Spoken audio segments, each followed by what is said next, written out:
Welcome back. This brings us to our next bout of the evening, an Elimination MMA bout scheduled for three 3-minute rounds in the men's super bantamweight division. Out of the red corner, Sergio Levario.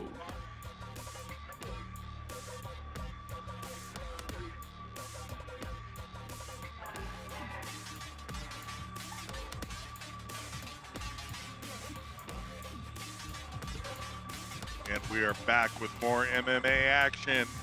Elimination fights, meaning it's an amateur fight in the 135-pound division. Sergio Levario making his way to the cage. Little Vaseline on the brows and the cheekbones. They do that so that the gloves don't grab hold. If you don't mind me saying, ask him what is his record now? 2-1. So he's familiar with the cage time. Not his first rodeo, as they say.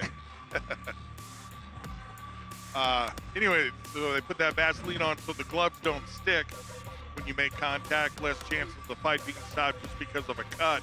There really is an injury that's hindering the fighter.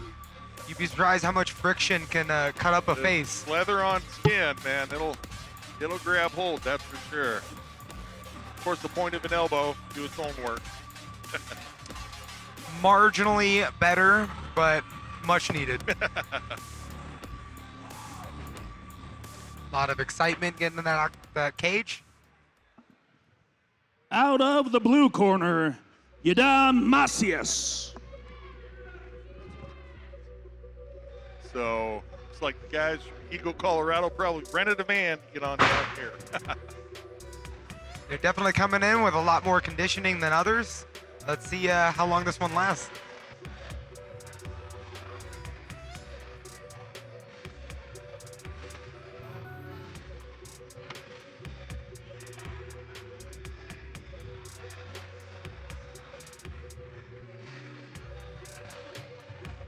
Mouthpiece in, which is required equipment. You have to have a mouthpiece, you have to have a cup, you have to have gloves.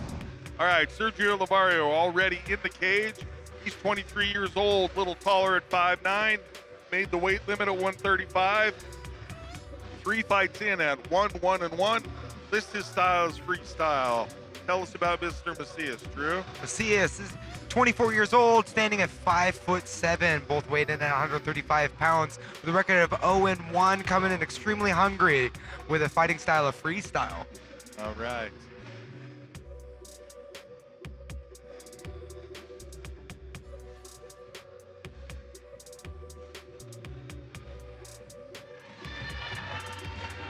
Guy's about to have the cage doors locked behind him.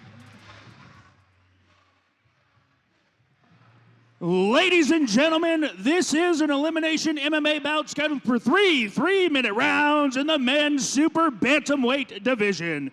Introducing first, fighting out of the King of Beers Budweiser red corner. He's a mixed martial artist standing 5'8" tall. He weighed in at 140 pounds with Team RAFK from Liberal, Kansas, Sergio El Chivo Levario. Fighting out of the Estrella Helico blue corner. He's a freestyle fighter standing 5'7" tall. He weighed in at 137.7 pounds with Hybrid Nation from Avon, Colorado, Yidam Macias.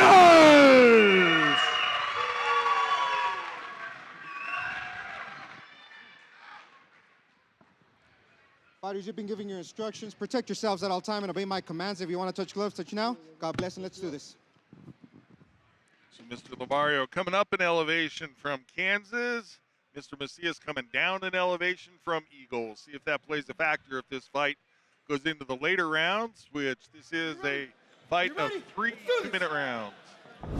Three-minute rounds. Already impressed me the amount of composure both these guys showed, and it's showing in the first 30 seconds of the fight too. Methodical and gathering information. Shows that they're putting in their time in the gym. Good coaching, good training partners. Love to see that so early in a fighter's career. Macias landing good kicks and punch combinations. But now into the wrestling, we'll see who trained this aspect longer. Over under for Levario. Pulls guard. Interesting. Must be pretty confident in his jiu-jitsu if he's jumping guard and electing to be on his back. I don't like how he allowed his head to be pushed against the fence. It's really hard to swivel your hips in jiu-jitsu with your head so close to the fence. Yeah, basically one side of his body, so his attacks and escapes shut down to one side. So now he either needs to be circling his head to the inside of the cage, or at least using the fence to stand back up. Yeah, with just reaching around his opponent's head and having to close guard, that shows he's not going to be working immediately for any sweeps or submission attempts. There he goes, working his head to the inside of the cage. Now he can start working more jiu-jitsu, but his opponent doing a good job pushing him back. This is really good knowledge of position and cage awareness.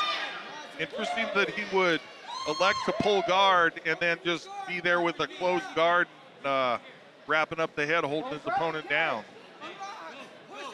Typically, that's what you see when a fighter wants the fight to be stood back up, but he's the one that chose to bring it here. I think the biggest difference with training jiu-jitsu and then coming in an MMA fight was in jiu-jitsu, you're used to everyone trying to posture up and trying to break the guard. Where in MMA, you don't need to posture or pass the guard at all. So you, being a bottom guy, have to create the space to create action. And you can tell he's already, trying to keep the posture down by holding the back of his neck. But if he wants more action, he needs to start pushing the head up. Try to create some space. The difficulty with that is then your opponent has space to get more velocity and power into his punches. Setting up a head and arm triangle now is Macias. The top, Levario sees it coming, adjusts the elbow position. Levario doing a really good job staying in a good position and then landing strikes while the position changes.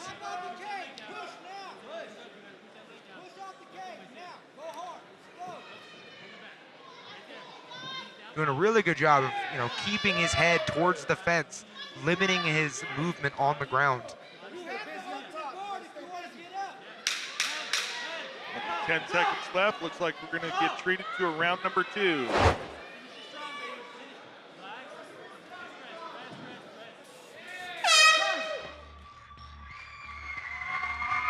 Clean break. They get a minute to recover. And Drew, if you're in the corner of Macias, what are you telling him as a coach? I don't like the idea of pulling guard and not doing anything with it. I think if you're a bottom fighter, you got to stay a lot more active with submissions, and he's not really looking good in between the rounds. He's looking exhausted. Oh, and the fight is over.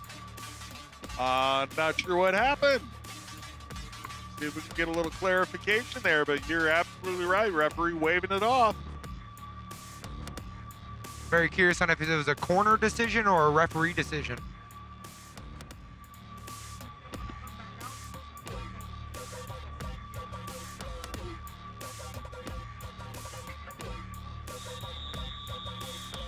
Very curious on what prompted him to make that decision of not coming out into the second, but yeah, Levario elected to not come out for round number 2, so it'll be a technical knockout win at 3 minutes of round number 1.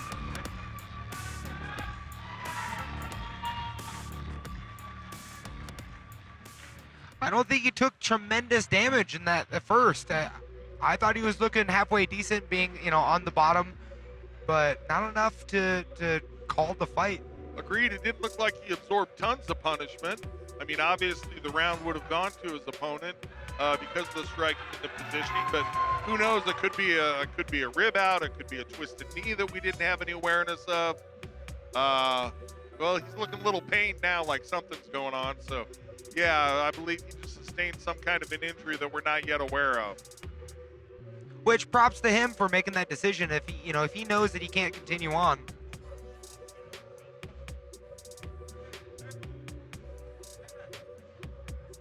Doc's going to go in and check. Oh, and looking like he's about to pass out there. Referee doing a good job holding him up there. Doc's getting in and going to put him on a stool. Yeah, something going on. And then lying him down on the mat. So whatever it is, it's not significantly improving with time. Got the docs in there. Paramedics doing a little bit of work. Looking over in the corner of Macias, and he's bowing to his opponent, sending his good wishes, hoping he's going to be okay. And Beautiful respect shown nice. by his opponent. Nice. True martial artists, Nice do this for each other. Exactly. So this is unfortunate. Obviously not something we ever want to see. Hopefully it's a better safe than sorry. You Yeah. hate to see these guys come out with a long-term injury. This is all speculation on my part, but judging by the fact that he stood up, lost his balance, looked like he started getting lightheaded. I just got passed a note from inside the ring that says he can't breathe from rib shots. So shut down his breathing. That'll change your blood pressure a little bit. That's why they're elevating his legs, trying to get some blood from the lower extremities back up into the trunk and the heart and the brain. Start eating those rib shots. It interrupts your breathing, makes it hard to take a deep breath. And Well, I mean, then we got all blessed that didn't go into the second round if it feels like this. Yeah. I mean, he kept a really good poker face at the end of the round, and then, Agreed. I wasn't sure why it was stopped, but I'm glad that it came to a conclusion the way it did. And I don't know if it was the fighter that stopped it or his corner that stopped it, but either way, a wise decision, because as we're seeing a play out now, he could have gone out there and been in a position where he would have taken a couple of hard, undefended shots. Right, So right. got him sitting up now, crowd showing their appreciation. And truly, we do have appreciation for the fighters being down there, putting their well-being on the line like this for us. So Stepping into that cage is tough enough, and none of these fighters getting paid enough to overextend their toughness. So, props to him and props to everyone that steps in here. yes, indeed, agreed. And up we go. Nice. Good to see him on his feet. Hopefully get him back, get some oxygen, and my hope is that he'll be feeling better soon, and hopefully no broken ribs.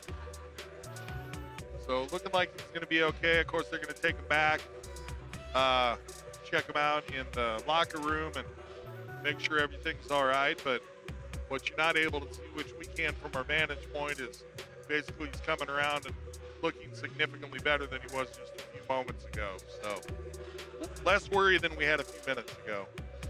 I'm glad he's up on his 2 feet. Breathing seems halfway decent. And of course, we have the medical staff here making sure everything is okay. So And able to walk out under his own power. That's always a good sign. Now just be careful on the stairs, young man. All right, we'll take it up to Stewie for the official word.